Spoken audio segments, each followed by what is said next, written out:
I don't know why my microphone came unplugged somehow. Brian, if you want to hop up here, Brian from South Carolina, please.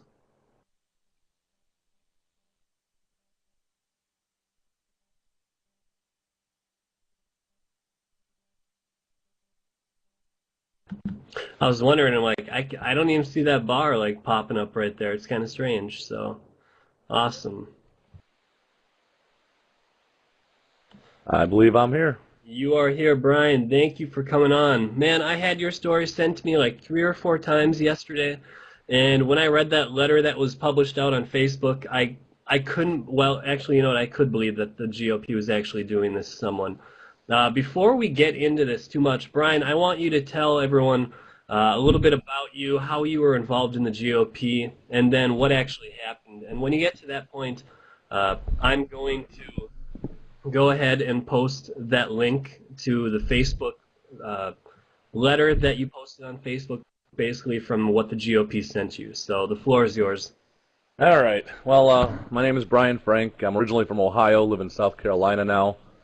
I'm a veteran of the Army, 7 years, and from 93 to 2000. Um, After 96, I was in the regular Army, 93 and 96, and after that I was in Ohio National Guard and Reserves. And during the time in the Reserves and National Guard, I had a good friend that me and him used to go to gun shows and stuff and get VHS tapes of the truth about Waco and Ruby Ridge, and that got my mind going about how government really is.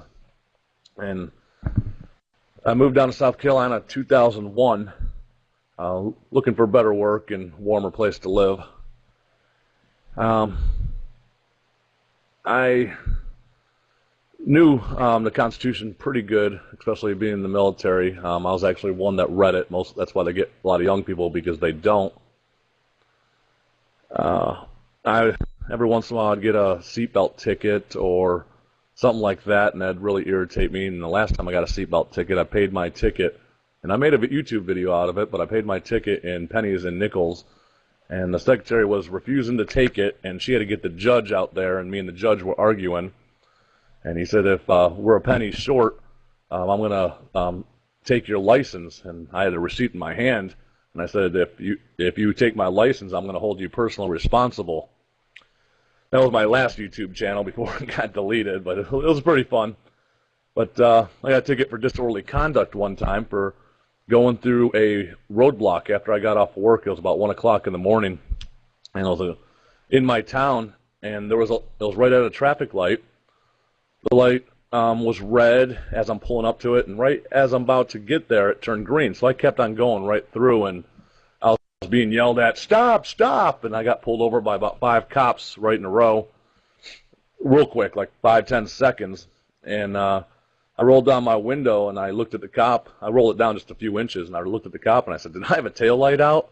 He starts yelling at me. His face turns red. "You went through a roadblock." I said, "Isn't that a violation of my Fourth Amendment?" And got to arguing with him. He said, "I could take you to jail."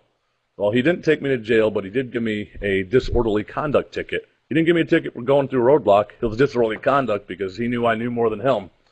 I got out of that in court. It was kind of fun. And then at work, my buddy told me about Ron Paul back in May of 2007. And he said, "I think you'll like him. Google him." I said, "Who the hell's Ron Paul?" He said, "Just Google him, Brian. I know you'll like him." And from there, he woke up this monster that I am now. I haven't watched a full game of football since 2006. Totally ruined my football season in 2007, and I had like 5 fantasy football teams every year. It sucks now, but that's all right. It's the way it goes. And 2007, I campaigned for Ron Paul quite a bit all over South Carolina, and I went to the first Tea Party event, the first modern-day Tea Party event, not the neocon one, but in December 16th, 2007, I drove from South Carolina to Boston and got to meet Rand Paul in Boston. And I threw my little tea packet in the harbor, and that was actually the first modern-day Tea Party that nobody knows about because nobody's willing to talk about that Ron Paul started it, not anybody else, not Santelli. Santelli made it bigger for all the neocons, but Ron Paul started that. I went to a bunch of rallies, got in some newspapers, got interviewed a bunch of times. It was kind of fun. I had my 15 minutes of fame already. I'm done. But what else? Oh, in 2009, I was elected delegate to the Continental Congress for South Carolina. I went up to Chicago, Illinois for 11 days, and we created what's called the Articles of Freedom. And we sent it to all the senators and congressmen and governor and to the president. We basically outlined what they're doing wrong, what they need to do, and it basically went to the wayside in the garbage bucket. Then Ron Paul runs again in 2011, and we got him to run. A few days after we had a big Greenville Tea Party rally that my buddy Chris Lawton started, and he announced he was running. A few days later, he seen that we were fired up, and he's going to do it again. And I believe that was a Greenville Tea Party rally that got him to run again this time. I've been interviewed by Tom Brokaw, and that was pretty cool. Guy's pretty old, but he still knows his stuff. It's just been a long ride and pretty fun. And I got involved in the GOP in 2007. I was rallying with my Ron Paul sign at a Mitt Romney event in my county in Cherokee County, and the chairman at the time told me that I should join the party, that they need young people like me and willing to get out there and do things most of those old folks won't do. And that's when I joined the GOP, and I was a state delegate for the GOP in 2009 and won precinct president last year. And I think it was Ron Paul that got me kicked out. Every time, the last several months, every time I go to a meeting, they all say, we got to support our nominee. We got to support Mitt Romney. And I always interrupt them. I said, Mitt Romney's not our nominee. He could be, but it's between Mitt Romney and Ron Paul. I'm not going to concede until after the national convention. Well, pretty much as soon as the national convention was over, that's when I got kicked out of the GOP. And actually, Brian, do you mind if I play that video of you getting interviewed by Tom Brokaw? No, that's cool. I thought it was pretty neat watching that, so I thought I'd share that really quick. It's not a long video. It's only about 2 minutes long. Remember, video adds 10 pounds. Situation wants to have a longer unemployment period of time because of a unique situation, you're fine. But to have a federal program that roughly and crudely tries to assess the problem of unemployment from state to state and area to area is the wrong approach. What we should do is have it just like welfare. Give it to the states, put a time limit. In the case of welfare, you're a forklift driver. Give flexibility to the states Yes, to operate those programs. Multi-billion-dollar. I mean, you can have, as we did on What got welfare, you involved have some in sort of politics? either work requirement or job training required. And Well, I'm a veteran, I'm a Christian, and in 2007 I found out about Ron Paul. My friend of mine at work said, Google Ron Paul, you'll like him. What do you mean I like him? I was into football and everything. I Googled him, and ever since then I haven't watched football, haven't really watched TV. I'm on the internet, helping support. As part of this meetup that started this, that we see right here, and Chris Lawton started it. I'm co-organizer. So what is it specifically about him that makes you feel that he can run the country and protect the interests of everybody? Well, I took that oath just like Ron Paul did. And he defends it 100% of the time. He has a voting record to prove it. He has my heart. I mean, there's nobody in the world that says what I think the way he does. I guarantee he could. He gets independents, he gets Democrats, he gets Republicans. He brings people together. Freedom brings people together. He hasn't been able to win any of the Republican primaries either. He'll win South Carolina. We're an open primary state, and he'll win it. Absolutely. He has the money. He has people like me that will send him hundreds and hundreds of dollars. Even though I get a little tiny paycheck, I'll do it. And people all around you.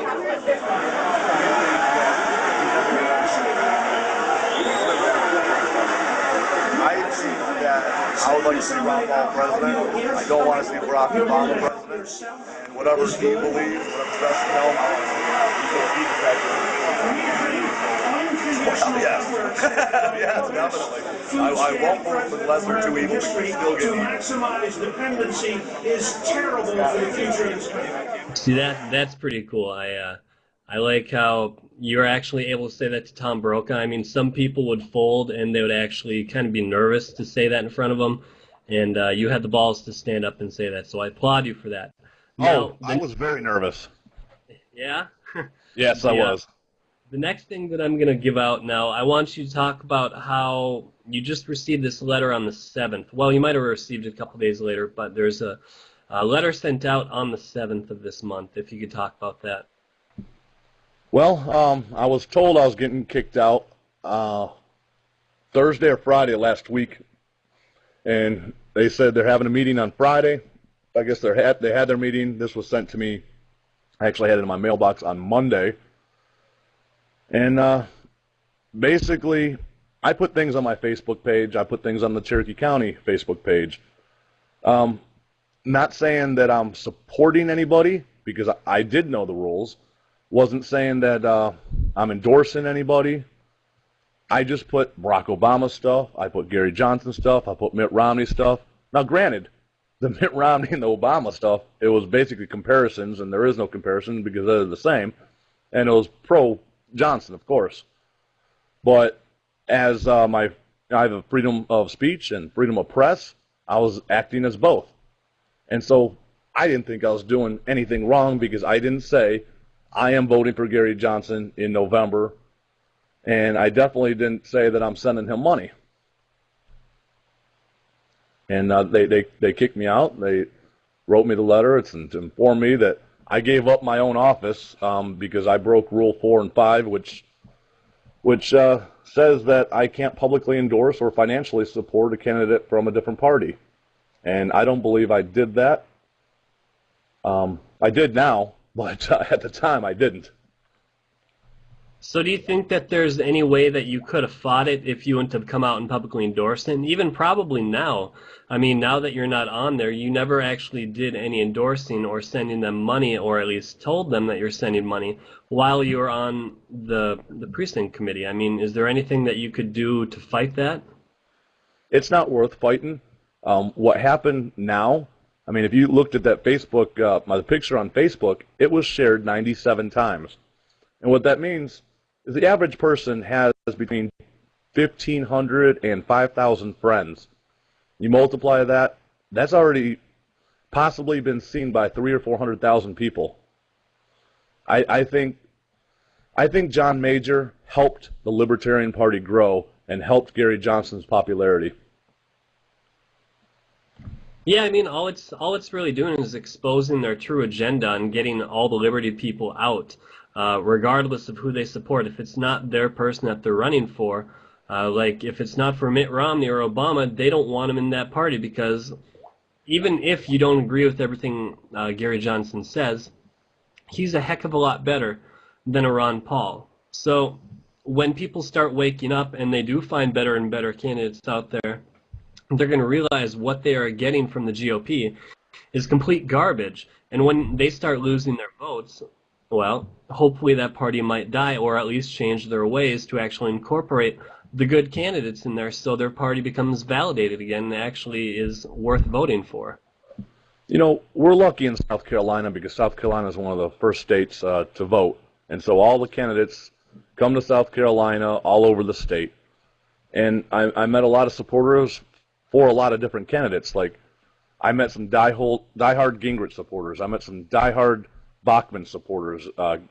Definitely in my area, upstate, I met some diehard Santorum supporters, and definitely some diehard Ron Paul supporters. I still have not met any diehard Romney supporters. I don't know where he's getting the support, because he doesn't have it from anybody I've met in the last several years. There are no diehard Romney supporters. Where the hell is he getting the support? I have a feeling it's mostly from the big banks, Wall Street, people like that, over Spain, Italy, the Cayman Islands, you know, Switzerland, wherever he has all his big bank accounts. So I believe if you'd actually see a true representation of, like, middle class, lower class, upper class, and then, like, Bilderberg, elite, like if you looked at the breakdown of percentage of donations to who's funded Romney, I bet he'd be in the top. Easily 98, 99% of his funding is from the wealthy, rich and then the Bilderberg like elite group. Like there's